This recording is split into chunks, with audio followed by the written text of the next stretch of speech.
Eo amin'ny tontolon'ny fahatsarana indray koa sary efa azo atao tsara moa amin'izao fotoana izao ny manovaova ny endrika amin'ny alalan'ny volo ihany koa moa ary efa manana ireo fitaovana ampy ho amin'izany isika eto an-toerana. Isan'ny manao an'izany ary moa ireo fitoerana samihafa mikarakara volo eto amintsika. Rotsy Rakotony irainy sy Rakotoarison.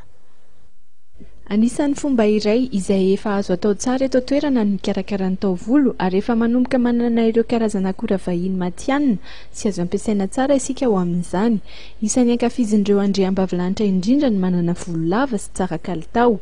Efa azo atao ankehitriny ny manalava ny volo fohy ao anatin'ny indray mpimaso amin'ny alalan'ny fampiasana ny antsoina amin'ny teny vahiny hoe extension. Misy karazany maro ity fomba vaovao ity. Voalohany indrindra aloha misy karazany anaky efatra ny extension volo. Extension à col dia afaka atao dia tissage dia extension tiraidray dia extension à pince. Ny extension arakarak'izay itiavan'olona anazy na raha ohatra fohy volo izy ka te ho lava volo ka hamonjy mariage dia afaka manao na koa hoe lava volo izy dia mba te ho fohifohy nefa ny tsy te hanapaka ny volony dia afaka manao tissage koa izy ataony fohy. Ankoatra ny fanaovana fomba ahafahana manalava volo aingana dia isan'ny manome tolotra ho fampianarana sy fanabeazana ny olona amin'ny lafin'ny fikojakojana ny taovolo sy ny endrika ihany koa ireo ivon-toerana mpanao izany.